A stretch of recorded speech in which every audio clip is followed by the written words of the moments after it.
y la cultura. Grupo Sónica. Grupo Sónica. Generamos los mejores contenidos online de Argentina.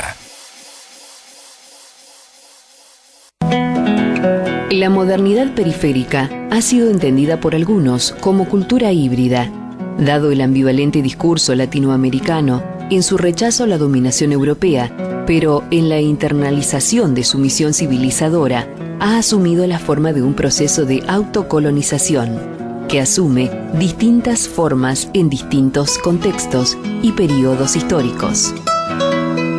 Una mirada austral pretende ser una visión alternativa desde la mal llamada periferia para abordar la globalización con ojos mejores para ver la patria, todos los jueves a las 18 por la RZ.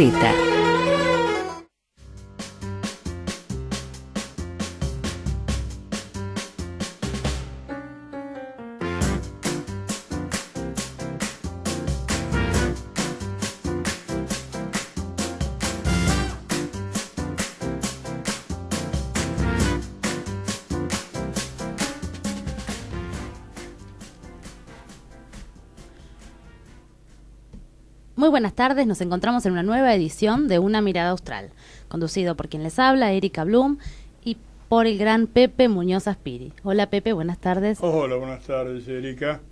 Bueno, hoy estamos convocados por un lado, en la Semana de la Soberanía, que tiene mucho que ver con los últimos acontecimientos que estamos viviendo. El otro día lo que conmemoramos en el cenotafio de Plaza San Martín, donde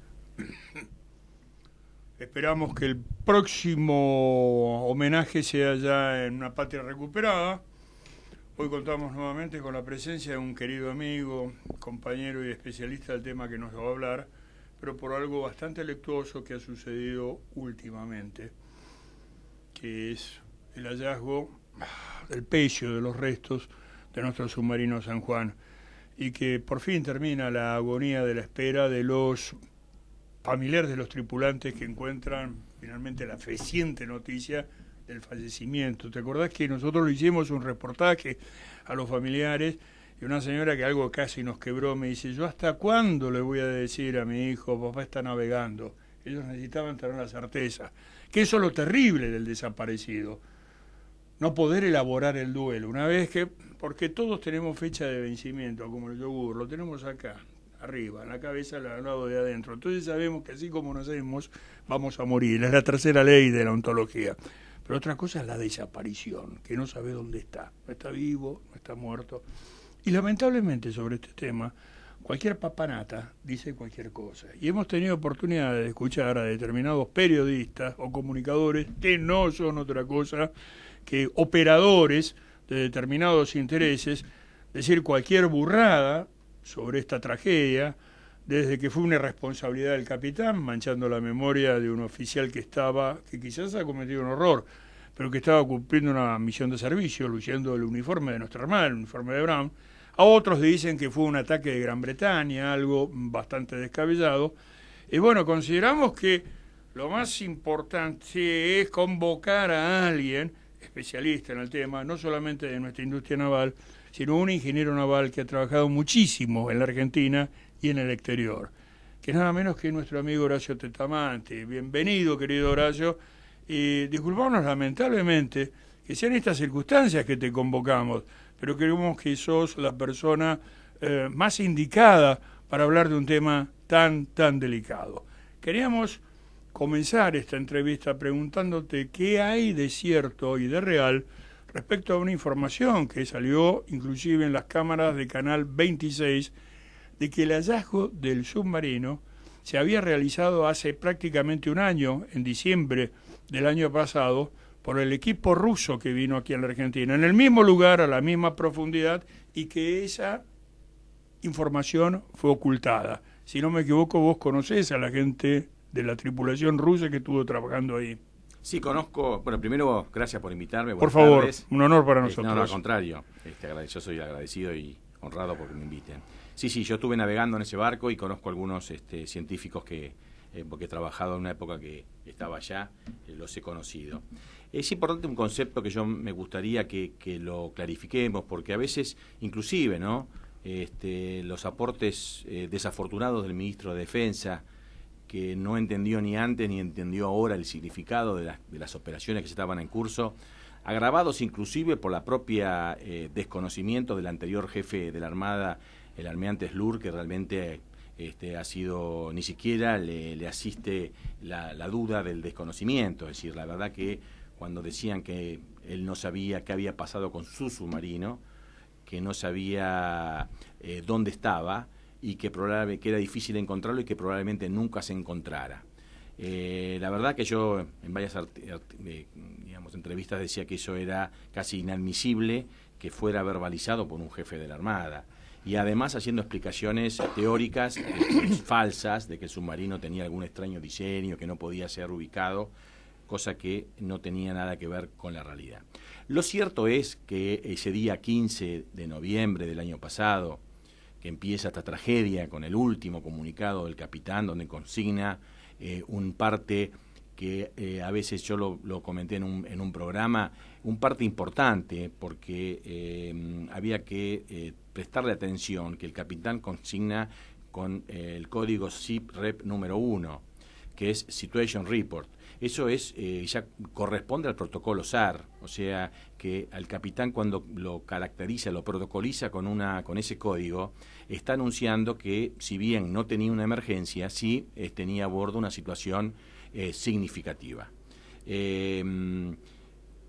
Habiéndose ya corroborado que efectivamente eso fue realmente, digamos, por los hechos, obviamente, salvo que algún descabellado quiera decir que el capitán no lo dijo o que fue falsificado el informe, es decir, no hay ninguna duda que eso se puede dar categoría de certeza.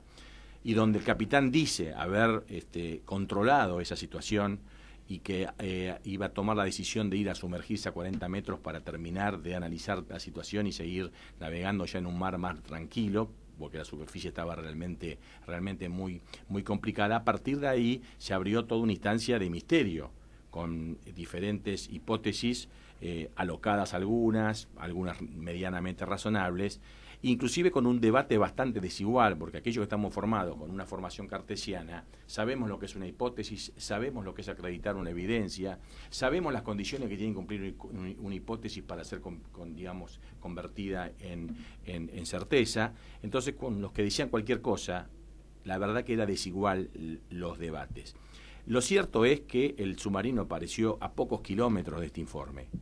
Y la verdad que también resultó absolutamente válido, para mí sorpresivamente exacto, cómo está la tecnología mundial, que también efectivamente ese famoso anomalía hidroacústica correspondió al fenómeno hidráulico del colapso del submarino, porque efectivamente pasó los 500, 600 metros, porque está a 900. Con lo cual, todo configura un cuadro de situación que hace que todo lo que se había dicho, más allá que de afortunado o desafortunado, estaba basado sobre hechos concretos.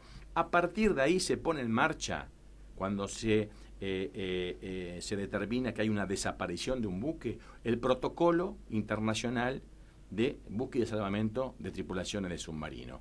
Ahora, ese protocolo no tenía como objetivo, no vinieron ese formidable equipamiento que vino en Argentina, que no vino por ayudar a Argentina, porque simplemente vino a cumplir un protocolo obligatorio. Si el submarino en vez de argentino hubiera sido chino, chileno o peruano, se hubiera hecho de la misma forma, porque así lo prescribía este protocolo, que Argentina era parte y miembro de ese acuerdo internacional. No vinieron a buscar un submarino.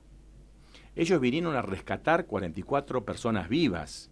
O sea que toda la lógica, la tecnología, estaba subordinada a ese principio. Con lo cual, de esa superficie de búsqueda famosa que tantas veces le explicó el capitán Balbi, un porcentaje de esa superficie era compatible con la vida humana. El resto de la superficie era incompatible con la vida humana. ¿Qué quiere decir eso? Nuestro submarino tenía capacidad de diseño de albergar vida humana en su interior hasta los 400, 500 metros.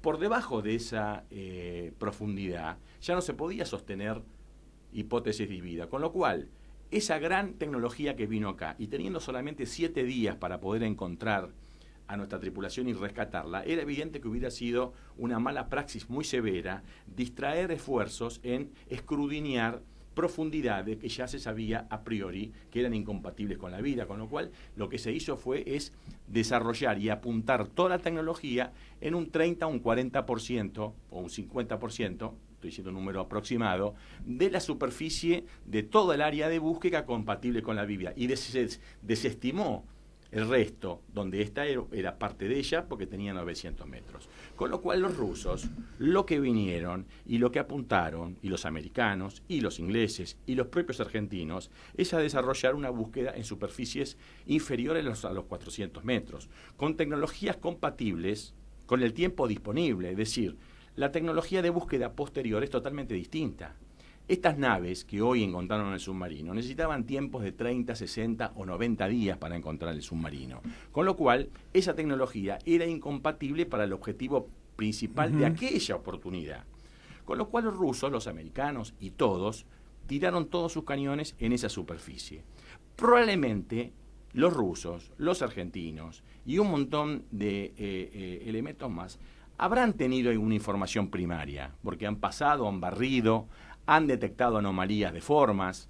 Esa información estaba ahí para el objetivo, para que lo que ellos vinieron no era información relevante. Ahora, a posteriori, se inició esta otra campaña que tenía una función de diseño completamente distinto. Esta campaña del Ocean Infinity no venía a buscar gente viva. Venía a ubicar un submarino que tenía como características no tener un plazo de tiempo, con lo cual que la tecnología utilizada podía ser como esta, una tecnología mucho más quirúrgica, mucho más específica, pero que lógicamente una cosa es barrer por cada pasada de barco 1 milla por pasada, y otra cosa es ir a una barrida por 100 metros por pasada. Entonces, evidentemente, la posibilidad de detección del objeto es obviamente mucho más factible con esta tecnología, que no es como dijo el ministro o inclusive el nuevo jefe de la Armada, que también denota muchos desconocimientos, explicable porque es un infante de marina. Si nunca en la Argentina, la Armada Argentina estuvo comandada por un infante de marina, es una anomalía muy importante, y eso explica el desconocimiento. No es que ahora había una tecnología que antes no se aplicó, que se buscó de una forma que se hubiera buscado mejor, que había información que estaba y que se ocultó, de ninguna manera. Había una operación con un objetivo y con una tecnología, rescatar gente viva. Ahora se puso en marcha un operativo que tiene como objeto encontrar un objeto en el fondo del mar sin limitaciones de tiempo. Por lo tanto, las embarcaciones, la tecnología, la estrategia, la planificación es completamente distinta a aquella. Con respecto a que esta empresa que vino, que yo me sorprendí, porque la verdad que el contrato que hizo la Argentina fue muy bueno. Fue un contrato, primero, que se llama No Cure, No Pay, con ese esquema. Es decir, yo te pago una cifra en tanto en cuanto me des el dato. Si no está el dato, no te pago. Con lo cual la Argentina no corría ningún riesgo. Y la verdad que yo decía, esta gente, que también se equivoca, ¿no? El barco de Ocean Infinity. No, el barco no es de Ocean Infinity. Ocean Infinity es una empresa especializada en buscar tesoros en el mar y buscar objetos en el mar.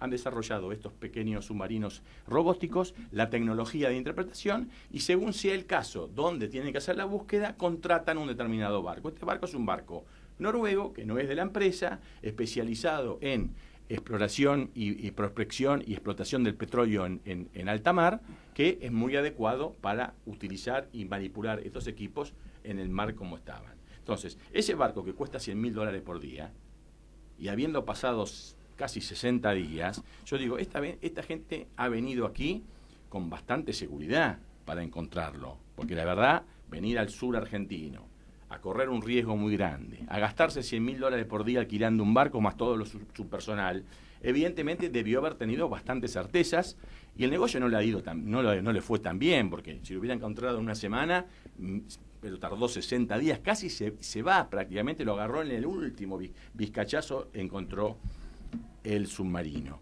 Yo no creo que, por supuesto que esta gente se tiene que haber munido de toda la información posible para venir, digamos, seguramente habrán tenido conversaciones con los rusos, con los americanos, con los ingleses, le habrán pedido información, habrán averiguado, pero lo cierto es que ubicar el submarino todo el mundo sabía dónde estaba. en la medida que creíamos que lo que decía Balbi, si yo no le creo a Balbi, o no, pero yo como siempre lo dije, además está escrito, está grabado, yo siempre le creía a Balbi, el submarino estaba, y además terminó estando donde todo el mundo calculaba que estaba. Lo que pasa es que también hay que tener en cuenta que la orografía, lamentablemente, por lo diabólico, porque si le hubiera pasado el inconveniente un día antes, o le hubiera pasado un inconveniente un día después, en vez de tener 900 metros, se tenía 100. Y hoy la historia hubiera sido tan distinta. Y no solamente 900 metros, sino una zona orográfica con mucha presencia de cañones que están estudiados y están perfectamente claros. Yo publiqué en mi Facebook una información tanto americana como argentina respecto de esto, que lo hizo extremadamente complejo.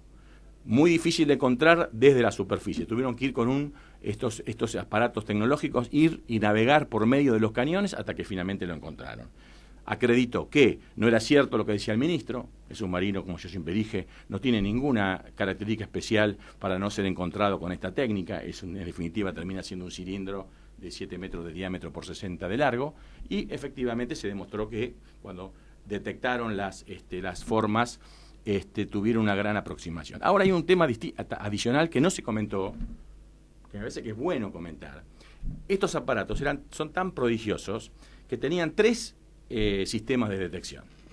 Una sonda vertical para poder hacer directamente el mapeo sobre el suelo por debajo del mini submarino, de este artefacto. Uh-huh. Tenía sonda de barrido lateral que le permitía también determinar, digamos, perfiles a sus costados. Y además tenía muy sensibles magnetómetros que detectaban anomalías magnéticas. En otras oportunidades, esos famosos, digamos, puntos de interés, el número 1, 2, 4, 20, que fue el número 24, tenían coincidencias de forma en cuanto a tamaño, pero no tenían una señal magnética tan importante. En este caso, cuando ellos hacen el último relevamiento, detectan la coincidencia de una forma con un tamaño compatible con el barco y con una presencia muy fuerte magnética. Por eso ellos ya tenían, antes de ir, un par de días antes, una convicción de que estaban frente a la posibilidad casi en un 70% de encontrar el submarino, cosa que efectivamente se hizo. Ahora, el que lo encuentra no es el que tiene un dato, encuentra el que va, baja la cámara y le saca la foto. Es decir, el Titanic, que estuvieron hablando un montón de tiempo, que estaban, que sabían, que no sabían, que sí, que no, que blanco, que negro. Pero la realidad, que el que lo encontró fue el tipo que agarró y le sacó la foto a la proa, y ahí determinó que era el que lo encontró. ¿Y quién fue el primero? ¿El buque ruso? Porque hubo imágenes que en Canal 26. Esas imágenes son falsas. Esas imágenes bueno. son falsas. Esas imágenes, yo creo que los rusos habían bajado el ROP en unos blancos, por supuesto, en profundidades compatibles con porque hubo un par de blancos en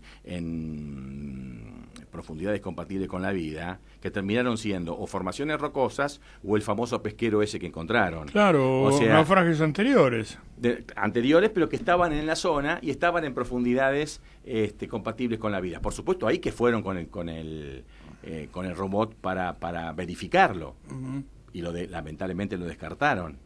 Pero toda la fotografía que se tomaron en aquella oportunidad eran sobre puntos de interés en todo el porcentaje de superficie que se estaba escudriñando, compatibles con la vida humana, es decir, profundidades menores a no sé exactamente cuál fue su punto de corte, pero estará entre los 400 y los 500, porque por debajo de los 500, este submarino, por su diseño, no está en condiciones técnicas de albergar vida humana y en su interior, no por un tema de oxígeno, un tema mecánico, por un problema de profundidades. Con lo cual, si yo tengo 7 días, ¿para qué me voy a perder tiempo buscando profundidades de 900 metros que si en el caso de estar ahí ya no tiene sentido que lo busque? Cuando yo puedo tener una hipótesis de que estuviese en un lugar y que el submarino esté todavía en profundidades no tan profundas y que la gente esté viva adentro. Entonces tengo que apuntar todos mis cañones en ese porcentaje de superficie. Y lo que dejó como enseñanza, que seguramente fue tomada por Oceanic Infinity, es que si bien nunca se supo en aquella oportunidad dónde estaba el submarino, sí se supo y se verificó dónde no estaba. Es decir, cuando terminó la campaña, se tenía la certeza, triste lamentablemente, que el submarino no estaba en profundidades menores a los 500 metros. Con lo cual, la segunda fase de investigación ya tenía que ir a profundidades mayores y evidentemente con otro tipo de tecnología, cosa que afortunadamente se hizo y que afortunadamente tuvo un éxito. Es evidente que haber encontrado el submarino es un antes y después.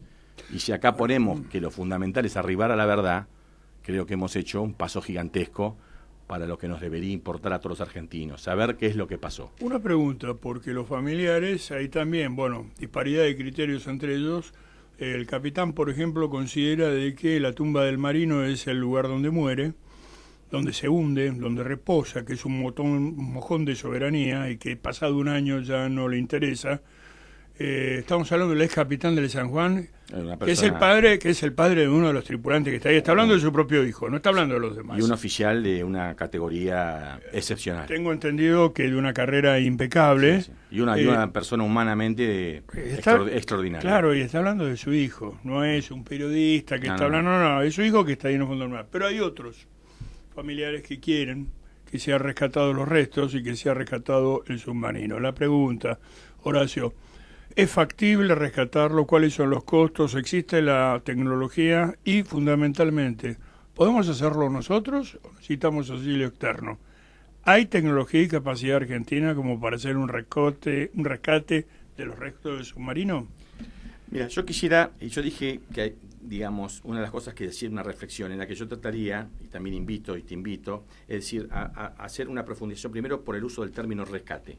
Bien, yo quisiera corregímelo, perdóname. No quisiera no utilizarlo, ¿por qué? Porque primero técnicamente no se rescata, gente viva, no se rescatan objetos del mar. Obvio, pero además... Hablo un profano. Sí, pero no sería tan preocupante porque tampoco tenés por qué saberlo. Pero sí hay un factor, me parece, que el rescate, el uso del verbo y la palabra en momentos tan delicados, hay que ser prudente. ¿Por qué? Porque hablar de rescate significa lingüísticamente un mensaje, especialmente lo que están sufriendo, que puede alentar algún tipo de fantasías que entiendo. seguramente no le van a aportar cuestión. Entonces yo diría de recuperación del submarino.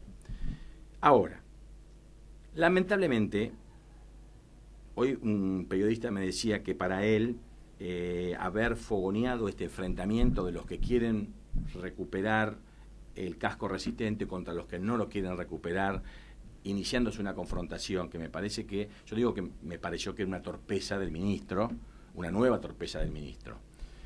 Otros no piensan como yo, me dicen que soy ingenuo, que esto es una forma de poder, digamos, establecer una confrontación perpetua como para que no se llegue a la verdad.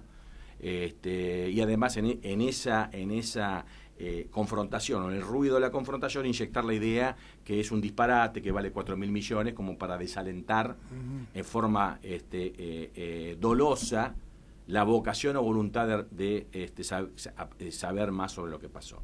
Entonces yo quisiera, digamos, la parte humana es un andarivel, compleja. ¿Por qué? Porque evidentemente acá tenemos 44 familias que están sufriendo enormemente, cursando un duelo muy duro, y evidentemente es muy personalísimo la forma en que cada uno puede o está en condiciones de cursar su propio duelo, y ya hubo especialistas en psicología que lo han explicado muy, muy bien en ese sentido. Con lo cual yo quisiera hacer un paréntesis de este punto y fijarme solamente en otra cuestión. Como técnico, como argentino, me parece que hoy nosotros necesitamos la verdad, es decir, poner por encima de todos los debates la búsqueda de la verdad. Porque si arribamos a la verdad, esa verdad va a servir en el plano judicial para poder deslindar responsabilidades, imputar si las hubiera. En el plano familiar, más allá que pueda haber una diferencia de opiniones, yo creo que la verdad, como dijo Juan Pablo II, siempre sana y libera. Y yo creo que siempre va a ser un elemento positivo.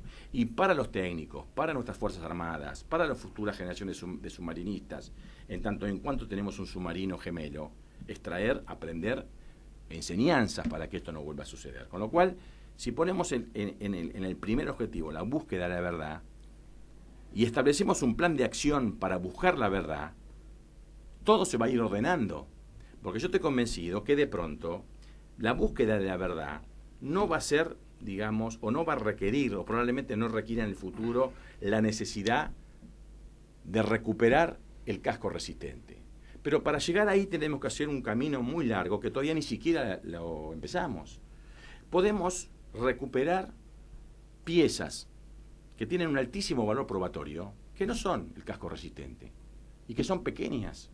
Por ejemplo, si podemos recuperar un pistón que acciona uno de los planos del submarino, que son todos externos a la estructura del submarino, saber en qué posición está ese pistón nos va a decir en qué momento del proceso de inmersión, de estabilización en un plano de 40 metros, si es que lo hubo, y en un descenso eventualmente o una intención de ascenso, nos va a dar una información muy valiosa de en qué momento, porque nosotros ahora podemos vincular o expresar una hipótesis. Que el submarino superó la profundidad de diseño e implotó, eso no es una opinión, eso es una evidencia. Ahora, ¿por qué la tripulación perdió el control? ¿Y por qué si lo llegó a perder, por qué no lo pudo activar la emergencia para ir a la boya? Para subir a la superficie como una boya. Eso no lo sabemos. Hay una hipótesis que dice que seguramente una consecuencia colateral de aquel incidente que había dado el capitán probablemente haya sido el huevo de la serpiente y que haya generado una atmósfera de hidrógeno explosiva. Puede ser, pero no lo tenemos con certeza. Entonces, nosotros necesitamos certezas, necesitamos saber lo que pasó. Y para eso puede colectarse un montón de evidencias en ese campo de escombros que sin necesidad de sacar el casco resistente, seguramente nos pueden dar mucha información para resolver la cosa. Y con respecto al tema simbólico, podemos recuperar la vela, podemos recuperar el escudo de bronce, que tiene mucho valor simbólico, es el escudo donde nuestros soldados le hacen la venia antes de embarcar. Si lo pudiéramos tener en tierra, sería un lugar para que los argentinos podamos rendir homenaje a nuestra tripulación. O sea que de todo punto de vista hay un camino muy largo en el plano simbólico y en el plano técnico para recorrer hasta tanto se plantee la necesidad, si realmente va a ser necesario reflotar el casco resistente o no. Yo creo que seguramente no va a ser necesario porque con la tecnología actual y con cámaras y con recolección vamos a poder arribar a la verdad sin que sea necesario. Pero yo siempre digo que si fuera necesario hay que sacarlo. Y no importa si vale 10, 100 o 1000, más allá que fue desafortunado el ministro en tirar números, porque la verdad no tiene precio. No tiene precio, no puede ser verbalizado, no se puede verbalizar un precio de la verdad en boca de un alto funcionario de la Argentina.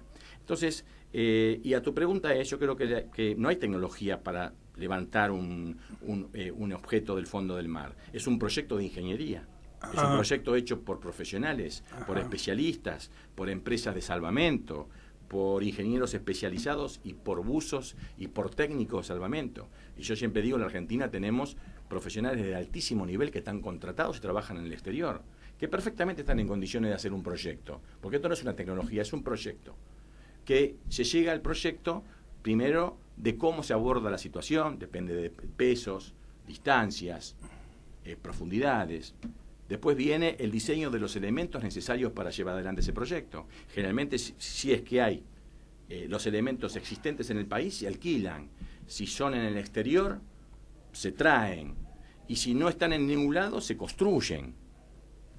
Llámese un pontón, llámese un aparejo montado en algún conjunto de elementos para izarlo. En fin, será el momento de hacer el proyecto. Por supuesto que estamos en condiciones de hacer. Yo creo que el ministro subestima la capacidad tecnológica de la Argentina. Pero vuelvo a repetir. Se subestima en todo. No. Tienen que ser los gringos. Aparte, digo gringos por los extranjeros, como si viviéramos todavía en un estado paleolítico. Y yo creo que se lo subestima adrede para destruir toda la capacidad tecnológica industrial que tenemos, diciéndole que no sirve, que es industria flor de ceibo, y de tal manera, bueno, esto está concatenado con la destrucción de la industria naval, sobre la cual vos diste un detallado relato en el programa anterior. A mí lo que me parece tremendamente perverso es que se está utilizando el sufrimiento de 43 familias y el sufrimiento de todos nosotros, porque son nuestros marinos, son la valiente muchachada de la Armada que está ahí, un accidente trágico, se lo está utilizando subalternamente para destruir Río Santiago y destruir Tandanor. Es decir, privatizarlo, rematarlo. Lo mismo que quieren hacer con la fábrica militar de aviones. Y evidentemente, sin soberanía industrial y sin soberanía tecnológica no hay soberanía posible. Eso es innecesario. Eso es lo que me interesaba que vos destacaras, que sí, que tenemos la capacidad, que a lo mejor está ociosa, pero que la podemos revitalizar. Por supuesto, que tuvimos capacidad para hacer el trabajo de Y que media está vida, todavía, está dormida, ¿no? Y que ahora se acredita que era falso las operaciones de prensa que perversamente se querían montar en esta trágica circunstancia de la pérdida de San Juan para volver a machacar y volver a insistir que los argentinos no servimos para nada y que realmente no tiene sentido mantener ningún astillero. Claro. Vos Lo dijiste el otro día con respecto, y tiene que ver esto, ¿no? ¿Por qué lo fabricamos acá?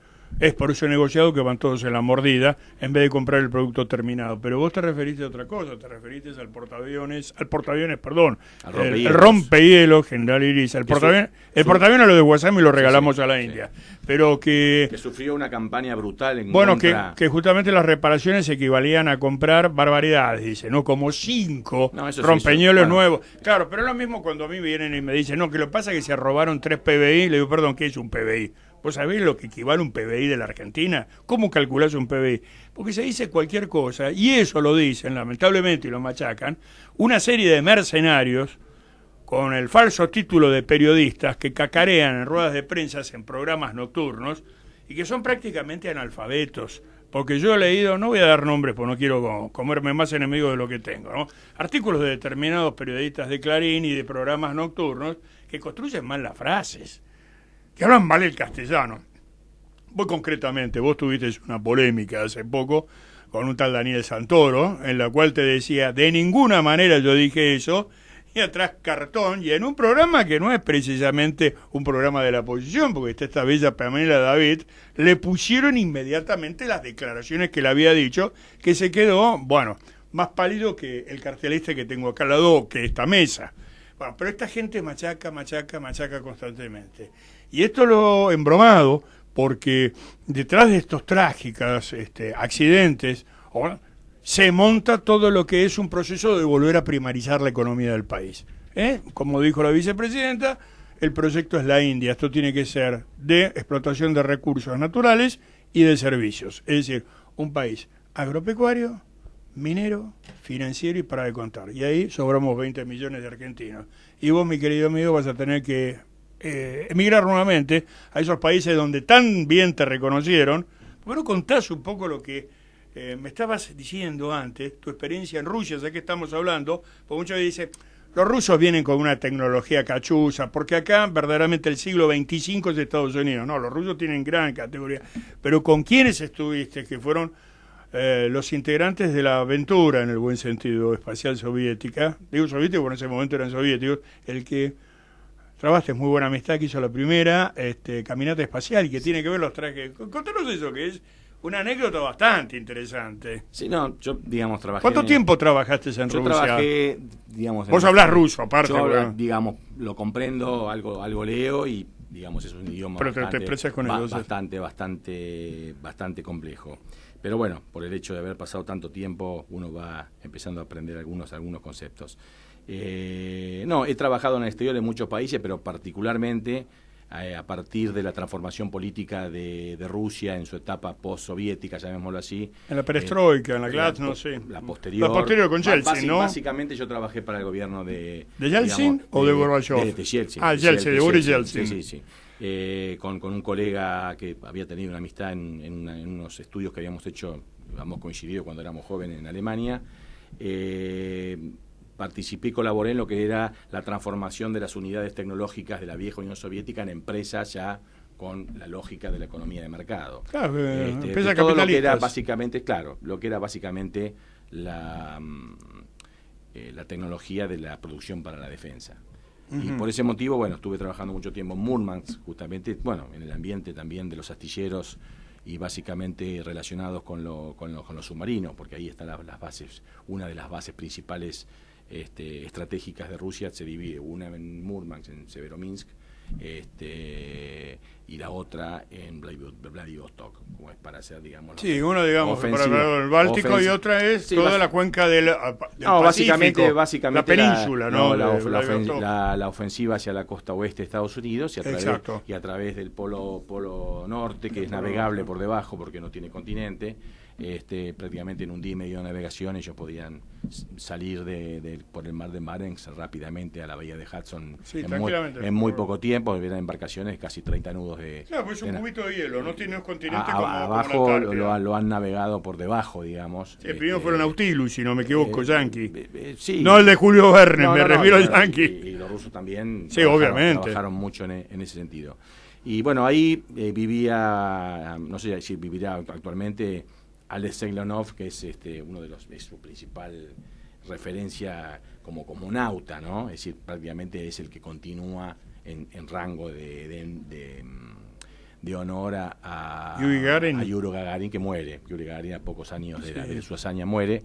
Y Alexei es el primer hombre que sale al espacio exterior con su como siempre me decía él en las charlas, con su traje de cosmonauta construido en cuero de vaca, cosido a mano. Sí, eso es increíble. Esto es increíble, la verdad que y estuvo a punto de morir porque, digamos, en los pocos minutos que tenía previsto para probar la salida, que no se sabía bien cómo se iba a comportar, especialmente la dinámica de la salida, se empezó a dilatar el traje que tenía dentro, porque en definitiva no deja de ser un recipiente a presión con 1 kilo de presión, ¿no? Estuvo a punto de no poder entrar porque se quedó trabado en la escotilla. Porque estaba hecho un globo. Estaba hecho un globo y no podía entrar, y tenían una disponibilidad de tiempos de oxígeno muy limitada. Y llegó el momento que se agotaba los tiempos, él seguía trabado y lo miraba su compañero que estaba adentro, porque fue una nave, la primera nave, la nave Soyuz, que era con dos cosmonautas. Le dice que bueno, que se agotaba el tiempo, no tenía forma de entrar y estaban forcejeando, y entonces le indica que, digamos, que lo deje afuera. Y tratando de forcejear, ya no para entrar, sino para salir, porque estaba trabado, ¿no? Ni entraba ni salía de la nave, y era necesario cerrar la escotilla para volver a presurizar la interior de la cápsula, y en la contradicción de no saber qué fuerza hacer, porque dice que él de pronto, en un movimiento que hizo con su compañero forcejeando, se vio adentro de la cápsula y se felicitaron entre los dos, cerraron y bueno, volvió a tierra. Y después fue el cosmonauta que fue el compañero de aquella famosa, también allá por el año 67, de la misión Apolo-Soyuz, cuando hicieron el acople de las Apolo-Soyuz, sí. Apolo-Soyuz, yo creo que fue posterior a la llegada a la Luna, no tengo exactamente en qué año fue, pero principio, fin 60, 70. Es el digamos, el cosmonauta ruso del lado ruso, que se da la mano, que fue una foto cuando nosotros éramos chicos, que fue una foto que nos impactó. O sea, un hombre muy simpático, muy extraordinario, que tuve la fortuna de poder establecer una conversación con él. Ya era más fácil porque él hablaba inglés fluidamente, o sea que después se convirtió en una especie de relacionista público, viajó por todo el mundo y era una personalidad muy distinta a Armstrong, que era muy cerrado, digamos. Y bueno, y así fue la historia. Y bueno, ahí también pude trabajar y conocer a estas tecnologías que vos decís, y ahí estuve a bordo del Yantar, y estuve casi 10 años, siendo todos los años un par de meses. Creemos que el Yantar es el que hace... El Yantar es un barco muy importante, oceanográfico ruso, con equipamiento. ¿Qué hace la detección esta que estábamos hablando? Sí, no sabemos exactamente si detectó o no, o detectó bien alguna anomalía, o habrá tenido alguna, digamos, información primaria importante del área donde se encontró, que a lo mejor pudo haber sido, es decir, por ahí no teníamos la posición exactamente, yo no tenía la posición del submarino, pero sí podía haber tenido una batimetría muy exacta de las irregularidades del cañón que está donde está el submarino. ¿Qué has ayudado a este posterior hallazgo? Que seguramente digan, mirá, acá en esta situación lo buscamos durante 10, 15 días, 20 días en todo el área, no sabemos dónde está, pero acá no está. Y si esta área, como después se confirmó, la gente de la Marina Argentina insiste que es el lugar de alta probabilidad, y justo yo dispongo de una batimetría mucho más precisa, y veo que hay lugares muy intrincados, existe una posibilidad de poner el foco. No es casualidad que justamente en ese lugar ellos hayan hecho una campaña especial, ¿no es cierto? Y que como era una situación muy compleja, para investigar la dejaron para último momento, como siempre se hace. Primero se aborda los menores grados de complejidad, no los más altos de complejidad. O sea que finalmente el submarino estaba donde se suponía que estaba, y estaba, además, con tanta mala suerte, que estaba en un lugar, tal vez, el más complejo para ser detectado. ¿Y a quién se puede atribuir la causa de este trágico accidente? Porque se dice en cualquier hipótesis, falta que hablen de los platos voladores, ¿no? No, es un accidente, es un accidente. Pero no se sabe la causa.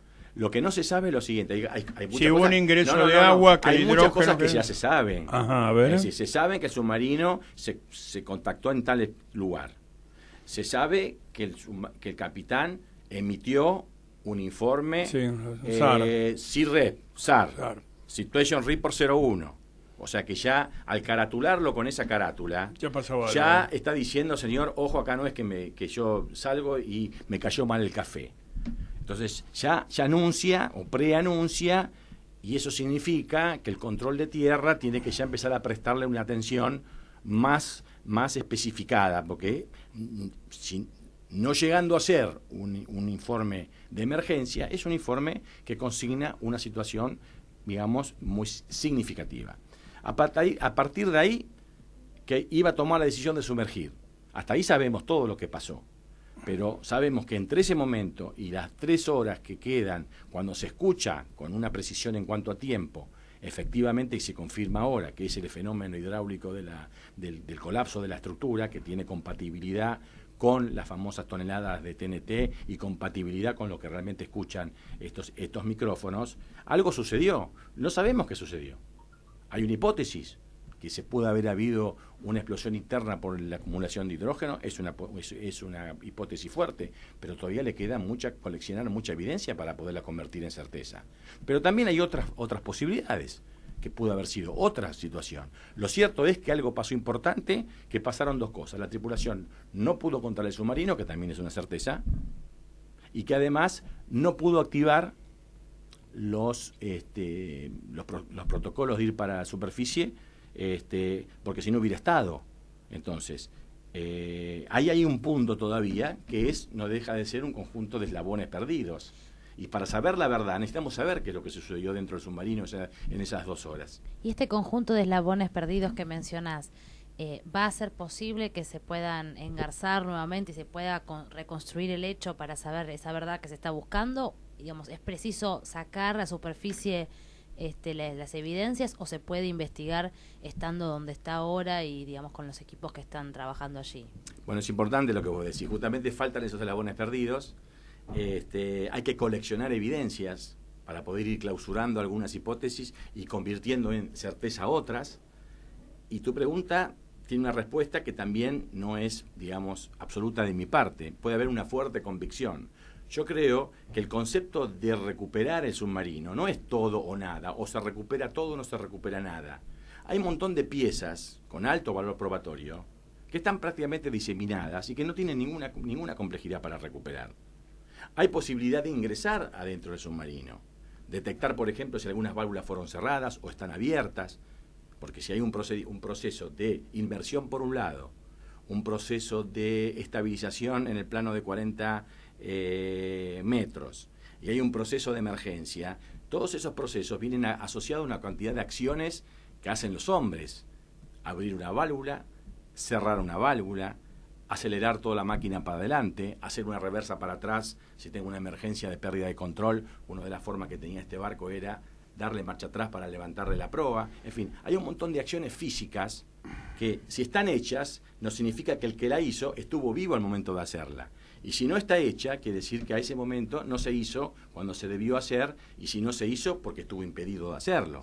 Entonces, ahí vamos a poder sacar las fotografías y poder reconstruir, lo que bien decís vos, esa especie de rompecabezas de la verdad.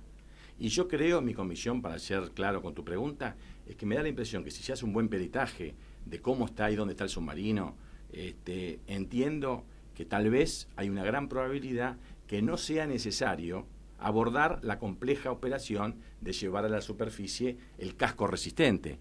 Y creo que eso me parece que no va a ser necesario, porque vamos a tener ya los datos o las evidencias para cerrar el caso. ¿Y el acuerdo con esta empresa solamente es de detección del submarino Claro. o ahora se inicia una nueva etapa a cargo No, eso es de importante ellos? lo que voy a decir, porque se pregunta si este hombre no sabe nada de sacar un submarino.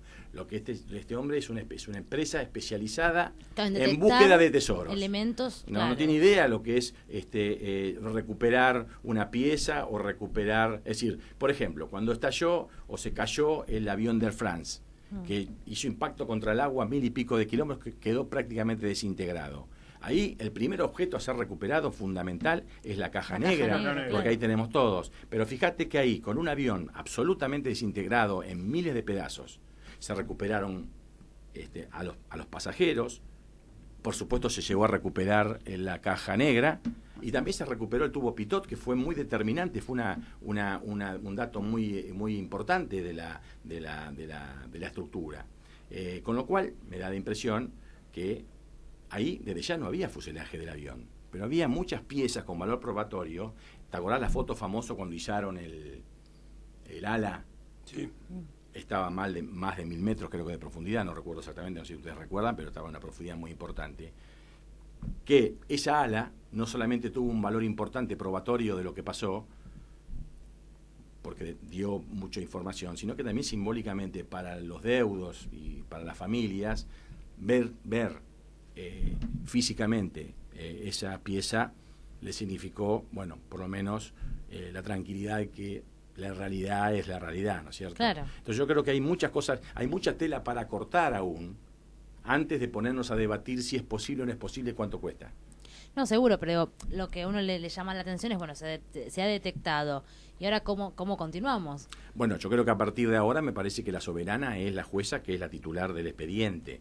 Claro. La que tiene que ordenar las medidas de prueba que tienen, es decir, Y solicitar pruebas, y para eso va a claro, requerir esperemos iniciar que operaciones. y yo creo que no hay razón para pensar lo contrario, que la jueza está bien asesorada ella misma con asesores, y por otro lado las querellas supongo que estarán, digamos, tratando de ir, bueno, yo lo escuché mucho a Pietra en esa obsesividad de conservar, es abogado, conservar prueba, conservar evidencia. Entonces yo creo que habría que hacer una medida, por eso me parece peligroso. Como fue peligroso decir que el submarino no era detectable y por lo tanto podía no ser encontrado, era peligroso porque podía desalentar la posibilidad de no encontrarlo nunca. Y ahora me parece peligroso decir que es un disparate sacarlo, porque a lo mejor puede anular la posibilidad de que pensemos alternativas intermedias, que hay un montón para hacer. Entonces yo creo que sin entrar en ese debate final, ojalá que la jueza ordene medidas de prueba, como por ejemplo recuperar piezas con alto valor probatorio, que tienen muchísima menos complejidad que subir el casco. Ahora, el submarino... No sé si está claro el concepto. Sí, está claro. Lo que me gustaría que quede bien en claro, si el submarino estaba en condiciones de navegar, porque se está diciendo de que la reparación de media vida fue hecha a la buena de Dios para quedarse con unos vueltos, y que directamente... Parece la poesía de Borges con respecto al general Quiroga, marcha en coche hacia la muerte, que mandaron a esta gente en un artefacto que no estaba en condiciones de poder navegar. ¿Eso es real? No, para que eso pueda suceder tiene que haber... Porque hay una responsabilidad de la cadena de mando de la Gran 7. Tiene que violentar... Montones de protocolos, una estructura protocolar, claro, que es vertebrar de una fuerza de marina de guerra. Es decir... Podemos poner en tela de juicio, como lo han hecho y como han intentado hacer, con algún carácter de ignorancia por un lado o de perversidad para, como decís vos, destruir la industria. Pero supongamos que, como dicen, que Argentina no sirvió ni para soldar, ni para reparar, lo que fuera. Yo creo que la posibilidad de que eso podía haber sido, significa que el submarino, al terminar esa reparación, empieza a entrar en otra fase, donde ingresa todo el equipamiento de material naval con todos los oficiales que están preparados para aplicar protocolos que son independientes de dónde se hubiera hecho o reparado el submarino. Es decir, al submarino hay que hacer un montón de protocolos de prueba, una cantidad grande de pruebas que son independientes. Se pudo haber reparado en Alemania, se pudo haber reparado en Rusia, se pudo haber reparado en Argentina. Al inspector, al oficial que tiene como responsabilidad completar todo un procedimiento. No pregunta dónde y cómo se hizo. Tiene que aplicar una prueba. Si un material tiene que resistir, le tiene que hacer un ensayo de tracción, un ensayo destructivo, un ensayo no destructivo. Si tiene una máquina eléctrica, la tiene que someter a determinadas cargas. Tiene que hacer las pruebas, lo que se llama el commissioning.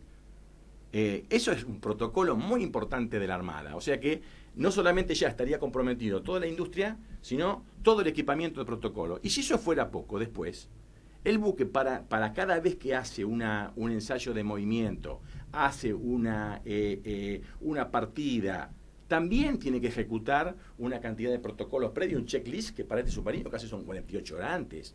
¿Quién lo hace? La misma gente de a bordo. Ese estado mayor que tiene el capitán, cada responsable de cada sector del barco, tiene que ejecutar el protocolo, y después solamente el capitán da la orden cuando ya, digamos, su estado mayor coincide que el buque está en condiciones. Además, ¿quién va a ordenar o quién va a firmar una planilla o qué capitán va a ordenar siendo consciente de que el barco no estaba en condiciones? La verdad que parece medio difícil de pensar. Sí, lógico. Ahora, sucedió un accidente. A países importantes como Rusia se le hundieron barcos más viejos y otros impecables, nuevos. Como el Kursk. Como el Kursk. A los americanos también se le hundieron varios nucleares. A Israel se lo hundió uno. O sea que realmente yo diría que seamos prudentes en que la Argentina está transitando una tragedia muy fuerte, que no es solamente una tragedia humana de 44 familias. Se nos hundió una unidad de combate. Muy importante. Para mi criterio, la más importante de las Fuerzas Armadas. Claro, la cardinal, ¿no?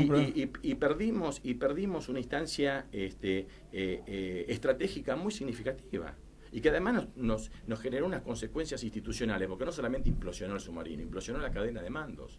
Se puso en carne viva una cantidad de deficiencias argentinas muy graves, muy peligrosas. Hoy la Argentina, frente a la comunidad internacional, se presenta como un país prácticamente indefenso. Y yo creo que es al menos irresponsable que el octavo país del mundo, uno de los más ricos, con 44 millones de argentinos, podamos convivir con una situación que a todas luces es bastante preocupante. ¿Cuál era la misión específica, si se puede saber, o si se ha dado a luz pública, que tuvo el submarino en esta última misión? No, yo creo que está bastante claro.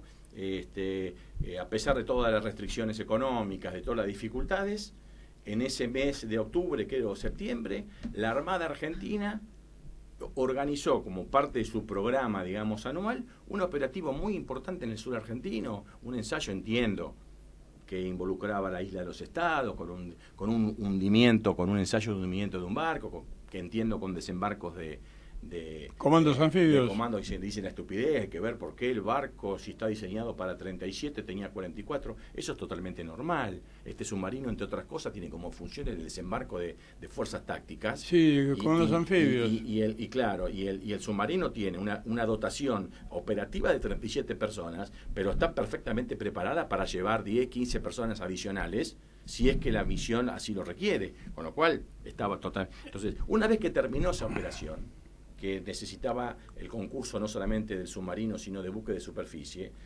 terminó, creo que muy exitosamente, porque finalmente el barco fundido y que creo que todo anduvo tal se lo había previsto. Las unidades de superficie volvían a su puerto de base, que es Puerto Belgrano, y el submarino volvía a Mar del Plata. De hecho, está encontrado justo en la línea en la derrota que corresponde al viaje entre el Lemer y el puerto de Mar del Plata. O sea que no. Yo creo que la misión era volver ahora, sí, volver a ponerle 150 millas por día de navegación que puede hacer este submarino, 200 por día, una navegación de 1000 que le puede llevar 5 o 6 días de navegación. Es evidente que en ese plazo no van jugando el truco, esto divirtiéndose. Seguramente van recabando información de tráfico, van controlando el espacio marítimo, van haciendo todo lo que puedan desarrollar como equipamiento de ese viaje, lo hacen, porque realmente aprovecho ese trayecto que tengo que hacerlo y lo utilizo para reforzar la presencia argentina en el mar. Parece absolutamente natural, ¿no?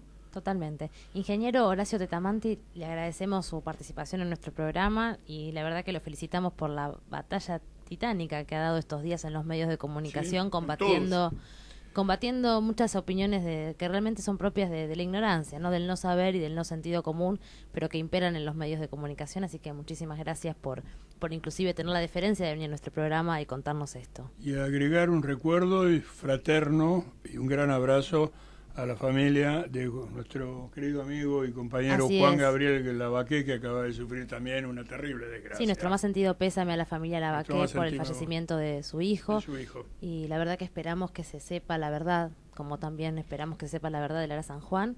Y quiero recordar también a un amigo virtual que también teníamos. Martín D'Amico. Así es, el periodista que han encontrado también ayer, el periodista Martín Licata, que se ha encontrado muerto. En circunstancias confusas. Exactamente, así que esperamos que la justicia argentina pueda estar a la altura de las circunstancias y darle a la familia la Ojalá que verdad sí. y la tranquilidad de lo que ha sucedido. Bueno, nos vemos en una próxima edición de Una Mirada Austral. Muchas gracias, por supuesto, Horacio. gracias a ustedes por Y que sea con un tema sí, no un tan poquito más. claro, Pero no trabajemos los tan argentinos, luctuoso, necesitamos saber la verdad. pero todo lo que sea industria naval, teniendo semejante litoral marítimo que tenemos, es un arco podemos hablar de pesca, de montones de cuestiones, ¿no? Bueno, Te agradecemos muchísimo, tenemos bastante para hablar contigo. muchísimas gracias. No, gracias a ustedes. Gracias.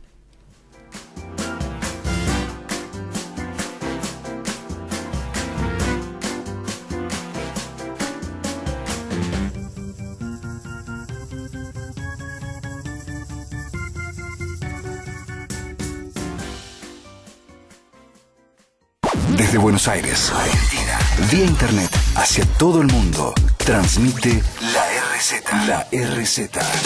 Desde sus estudios ubicados en Avenida Callao 194, Ciudad Autónoma de Buenos Aires. La RZ. Una radio del Grupo Sónica. Una nueva hora comienza en Argentina. Son las 7 de la tarde. Un equipo de profesionales te espera para asesorarte en lo que más necesitas. Estudio Lecky Galazo. Derecho civil, de familia, laboral. Además, amplia experiencia en recupero de carteras de deudores morosos. Estudio Lecky Galazo. A tu alcance. www.estudiolequigalazo.com.ar. Consulta al 5246-4256. Es tan lindo cuando alguien cocina para vos y mucho mejor cuando es un profesional que te hace lo que más te gusta. Viandas a domicilio, la comida más rica y sana, bien elaborada y a tu alcance. Para que distribuyas las viandas en tu semana y nunca te quedes sin tu almuerzo o cena perfecta. En primavera, ponete en forma para recibir el verano a pleno. Tenés toda la info nutricional de cada opción y promo saludable Light Fitness. En la página web, elegí tu plan y reserva online. www.viandasadomicilio.com.ar. WhatsApp 011 32 18 6000. Todos los miércoles de 18 a 19, Estrategias que Suman. Programa radial que se centra en responsabilidad social y desarrollo sustentable. Los conocimientos para la gestión de políticas y la utilización de recursos se analizan dialogando con representantes de universidades, institutos, organizaciones nacionales y o internacionales. Lo que hacemos hoy, en el futuro puede tener implicaciones en la vida de las personas y del planeta. Conduce Mabel Traberg por la RZ. Sumate a una nueva forma de hacer radio. www.larz.com.ar y contale al mundo lo que tenés para decir. Comunicate por mail a dirección@radiosonica.com.ar o por teléfono al 52 52 22 41. En la Ciudad Autónoma de Buenos Aires, vivir mejor es ley. Legislatura de la Ciudad Autónoma de Buenos Aires. www.legislatura.gov.ar. Sentite a gusto con tu cuerpo. Si querés bajar de peso y disfrutar una alimentación consciente y saludable, consulta a una profesional, licenciada Andrea Purita. Te espera para elaborar un plan de acuerdo a tu necesidad y posibilidades. Licenciada Andrea Purita, nutrición a tu medida.